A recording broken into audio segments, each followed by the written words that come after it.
So here's the 2013 KTM Baja 990 adventure bike. Just give you a quick overlook here.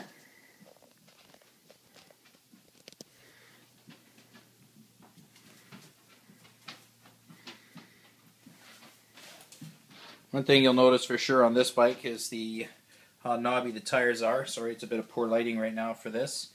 But I just wanted to give a quick review so people understood what they're getting into when they're going to spend $20,000 on a motorcycle. First of all, I looked at all the bikes. I looked at, well, first I was leaving V-Strom DL1000.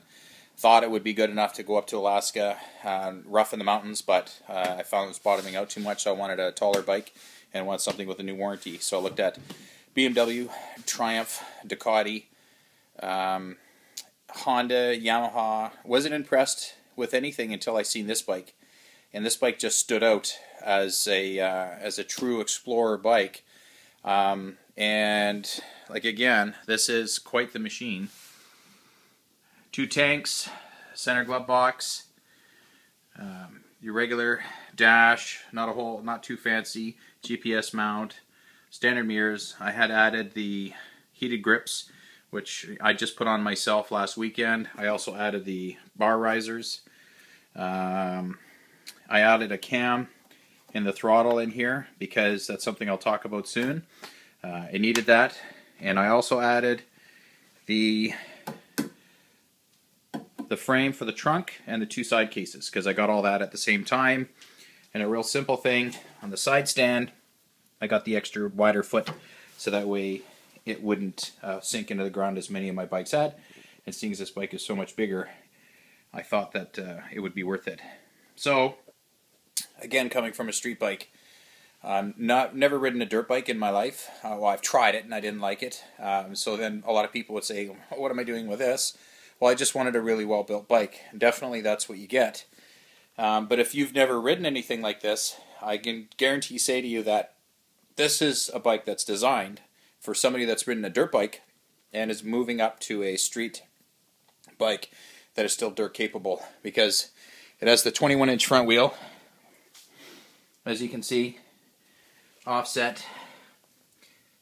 It is a very large wheel, and it does not handle like any other bike I've ever had in my life.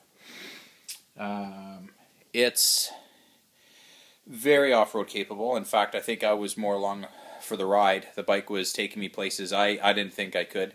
We could go over 10-inch logs. We could go through snow. We could go through creeks that were 2.5 feet, 3 feet deep in parts. The bike didn't care about that. There is a bit of a problem I had with the throttle. This bike is so torquey, literally pull you off the bike and get you in an accident pretty quick because of the way the throttle response is. I've never had a bike that was so bottom end torquey, and it was really hard, and it still is hard to control for me. I've done 1,000 kilometers. I did 11 hours yesterday, 600 kilometers in the mountains, and I thought it would be getting easier, but in fact it actually wore my wrist out trying to control this thing. I'm sure KTM guys that watch this are going to be mad for me saying that, but it's a really hard bike to control. Definitely not like a street bike. So here's some of the issues. It is a very tall bike. It's incredibly tall. In fact, I'm 6 foot, and it's a reach to get my leg over this, let alone with the side cases when I put them on. There's all my cases there on the floor. So that's something new to get used to. This position of the bars, you'll probably have to adjust them to your own liking because, everyone's different. The way the throttle operates, I do suggest getting a cam set up so that way you can adjust how it operates. You change the cam in there and it's all configurable. 2 fuel tanks.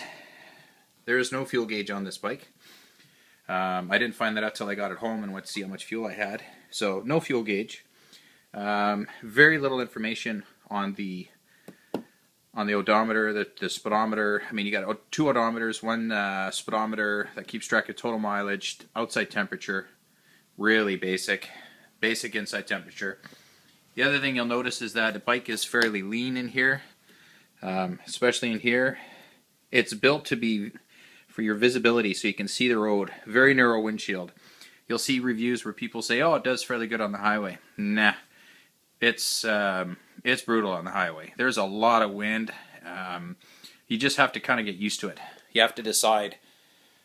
You know, I was on a BMW and the windshield wasn't that great either, but you know, if you're coming from a street bike where beautiful fairing on there and you had a big windshield, you're just going to have to get used to feeling the wind, because if you didn't feel the wind, you're going to be losing on visibility, and that's where I think KTM did it right. I'm going to get an extra piece to go on top of here, so that way it can deflect it up a little bit over my head. Here's another problem with the KTM that I'm finding out now. This mirror here connects to your master cylinder for your clutch. If you dump the bike and you hit it here, you'll break it here, and then you won't have an ability to get home. So I'm going to get the relocation kit that will be, it just moves it over to the side, so that way it's not going to take that out. Now I'm finding out from other bike riders, the center stand or the side stand is connected to the engine, and if you hit this hard enough, you can crack the engine open. So there's a relocator kit for that. I'm not too sure if I'm going to go that far, but there definitely is a kit for that to fix that. The rims. Beautiful rims. I thought they were great. Then I find out, first-hand experience, two other people that we were riding with blew out. They hit some rocks and they completely pounded in this rim. So that's 3 bikes in 1 week that I've seen where all 3 of them needed new rims. And apparently it's a common flaw. They're very weak rims. You don't really have an option unless you go to a really high-end aftermarket rim. Then you're talking a couple $1,000s. So get tires with really good sidewalls like these ones. Keep the tire pressure up, never let it out, and don't hit stuff too hard, and the rim should last you. And remember, these are tube-type tires, so just be careful.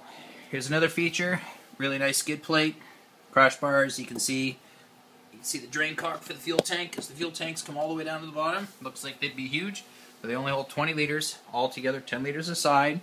Center stand, everything you get with this bike. Beautiful bike, like I said. More of a dirt bike than a street bike. Still hard for me to learn how to ride this. I'm still not sure if I made the right decision. Bike altogether cost me $25,000 when I left, because the cases and all the extra little add-ons and the freight and PDI that you end up paying. But it's not like you can take this bike out and actually test ride it off in the mountains. Now I'm seeing more problems. I got lights that are leaking, but that's got to be minor stuff. But either way, anyone has any questions, ask away, and I'll do a video on it, and I'll show you the parts on the bike that you might be in question of, and then we can even get into the fact that doing an oil change on this isn't a drain plug and a spin-on filter. It can be a 4-hour job, it can be an hour job, just depends on how good you are, and it's expensive. Okay, look forward to some comments. We will talk to you for sure in the future soon.